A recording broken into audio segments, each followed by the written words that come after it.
ఉంది అధ్యక్ష. అంతేకాదు అధ్యక్ష, ఈరోజు మరి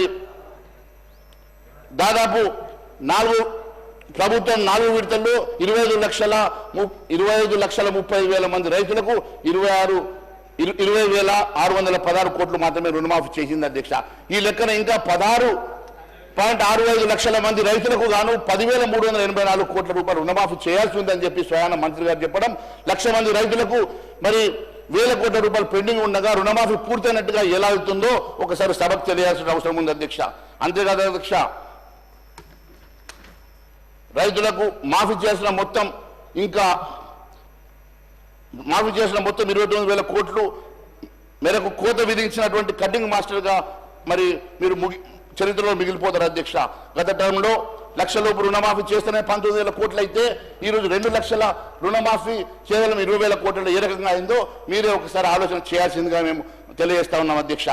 అదే మాదిరిగా ఖరీఫ్ సీజన్లో రైతు భరోసా అయిపోతే అవే నిధుల్ని మళ్ళించి రుణమాఫీ చేసినామని చెప్పి చెప్తా ఉన్నారు కదా అధ్యక్ష. మరి గత ఖరీఫ్ కానీ దాని తర్వాత వచ్చినటువంటి రబీ కానీ మరి అంతకుముందు మీరు ఇస్తామన్నటువంటి మరి అడిషనల్గా మీరు ఇస్తామని 5,000 రూపాయలు అవన్నీ తీసుకుంటే మరి అవన్నీ లెక్క కట్టి ప్రతి ఎకరాకి మీరు రైతులకు ఇస్తారా ఒకసారి సభకు తెలియజేయాలి. దానికోసం ఎన్ని నిధులు కేటాయించారో ఒకసారి సభకు తెలియజేయాలి అధ్యక్ష. ఈ రకంగా కేవలం మాటల గారడీ చేసేటువంటి ఈ బడ్జెట్లు కనబడతా ఉంది కానీ ఎక్కడ కూడా మీరు ఇస్తామన్నటువంటి ఎక్కడ కూడా మీరు మేనిఫెస్టోలో పెట్టినటువంటి అంశాలను ఎక్కడ కూడా మీరు మాట్లాడకపోవడం చాలా బాధాకరంగా ఉంది అధ్యక్ష. ఇదంతా కూడా కేవలం రైతన్నలను మోసం చేసే బడ్జెట్ గానే ఉందని చెప్పి తెలియజేస్తా ఉన్నాను అధ్యక్ష. అంతేకాదు అధ్యక్ష, సీఎం రేవంత్ రెడ్డి గారు లోక్సభ ఎన్నికల సందర్భంగా ఏప్రిల్ 21 భువనగిరి ప్రాంతంలో జరిగిన ప్రచార సభలో 50,000 కోట్లతోటి భూసి ప్రక్షాళన చేపడతామని చెప్పారు.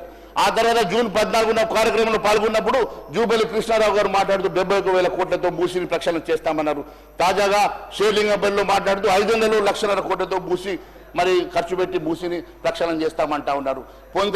పొందన లేనటువంటి మాటలతోటి నిజంగా వీటికి డిపిఆర్ రెడీ అయిందా, ఏ రకంగా ఇది మరి అంచనాలు పెరుగుతూ ఉన్నాయో సభకు తెలియాల్సిన అవసరం ఉంది అధ్యక్ష. 1,00,000 కోట్లు ఎందుకంటే గతంలో వాళ్ళు కాళేశ్వరమో కాకతీయనో భగీరథనో వాళ్ళు చేసుకున్నట్టు మేము కూడా ఏటీఎం చేసుకోవడానికి మేము కూడా ఈ రకమైనటువంటి ప్రణాళికలు పెంచుకొని వ్యయం పెంచుకొని మేము కూడా ఒక ప్యాకేజీని చేసుకొని మా ఆస్థాన గుత్తగాల జేబులు నింపడానికి మాత్రమే చేస్తున్నారా? దేనికోసం ఈ అంచనాలు ఈ రకంగా పెరుగుతూ ఉన్నాయో, దేనికోసం ఇదంతా అవుతా ఉన్నదో ఒకసారి తెలియాల్సినటువంటి అవసరం ఉంది అధ్యక్ష. అంతేకాదు అధ్యక్ష, ఈరోజు 1 కోటి మంది పైగా రైతాంగానికి మోసం చేశాడు అధ్యక్ష. ఇప్పుడు కౌలు రైతులు కూడా రైతు భరోసా ఇస్తామని ఎన్నికల మేనిఫెస్టోలో ఘనంగా మాటిచ్చిన సంగతి నేను గుర్తు చేస్తా ఉన్నాను అధ్యక్ష. ఎందుకంటే తెలంగాణ ప్రాంతంలో అత్యధికంగా మరి ఆత్మహత్య చేసుకున్నటువంటి రైతుల్లో కౌలు రైతులు ఎక్కువగా ఉంటారు అధ్యక్ష. ఎందుకంటే వారికి భూమి ఉండదు, వారు కౌలు రైతులు మరి యజమాని దగ్గర తీసుకున్నటువంటి కౌలు రైతులు వ్యవసాయం చేసుకుంటే పంట నష్టం జరిగినప్పుడు వారు పూర్తిగా దివాలా తీసినట్టుగా వారందరూ కూడా ఆత్మహత్యలు చేసుకుంటే అత్యధికంగా ఈ రాష్ట్రంలో ఆత్మహత్య చేసుకునేటువంటి రైతులు కౌలు రైతులే కాబట్టి వారిని ఆదుకుంటామని గొప్పలు చెప్పినటువంటి ఈ ప్రభుత్వం ఇప్పటి వరకు ఆ ఔషధం లేదు అధ్యక్ష. గతంలో మరి మన వ్యవసాయ శాఖ మంత్రి గారు ఢిల్లీ నుంచి వారు వెళ్ళి యజమానితో మాట్లాడుకోవాలని చెప్తారు అధ్యక్ష. మరి ఏ రకంగా యజమానితో మాట్లాడుకుంటారు అధ్యక్ష? యజమానులు వెళ్ళి మరి కౌలు రైతు వెళ్ళి యజమానికి వెళ్ళి మీకు వచ్చిన రైతు భరోసా మాకు ఇవ్వమంటే ఇస్తారా అధ్యక్ష? దేనికోసం ఈ లింక్ పెట్టారో తెలియజేసిన అవసరం ఉంది అధ్యక్ష. మేనిఫెస్టోలో గొప్పలు చెప్పుకొని కౌలు రైతులకు మేము భరోసా ఇస్తున్నాం, కూలీలకు కూడా మేము భరోసా ఇస్తున్నాం అని చెప్పి ఇప్పటి వరకు వారి గురించి మరి ఆలోచన చేయనటువంటి ప్రభుత్వం, వారికి నిధులు కేటాయించకుండా మోసం చేసిన ఈ ప్రభుత్వం తప్పక క్షమాపణ చెప్పాల్సిందని చెప్పి తెలియజేస్తా ఉన్నాం అధ్యక్ష. ఎందుకంటే 15 లక్షల మంది కౌలు రైతులు మీరు దగా చేస్తున్నట్టుగానే కనబడతా ఉంది అధ్యక్ష. అంతేకాదు అధ్యక్ష, రైతు డిక్లరేషన్లో మీరు ఇచ్చినటువంటి మాట తప్పడం, ఆ రోజు మీ స్వయంగా మీ రాహుల్ గాంధీ గారు వచ్చి మాట ఇవ్వడంతో మరి రాహుల్ గాంధీ గారు కూడా మాట తప్పినట్టుగానే మేము భావిస్తాం అధ్యక్ష. 10 పంటలకు బోనస్ హామీ మరి ఉట్టి మాటేనా అని చెప్పి మేము అడుగుతా ఉన్నాం అధ్యక్ష.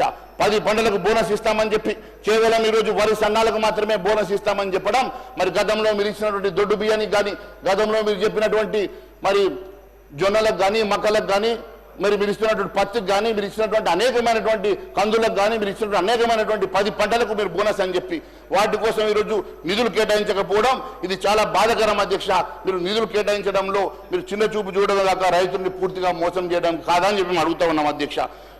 రైతుల్ని అంతేకాదు అధ్యక్ష, ఈరోజు భూభారతి చట్టం గైడ్ లైన్స్ ఎప్పటి వరకు పూర్తి చేస్తారో చెప్పరు అధ్యక్ష.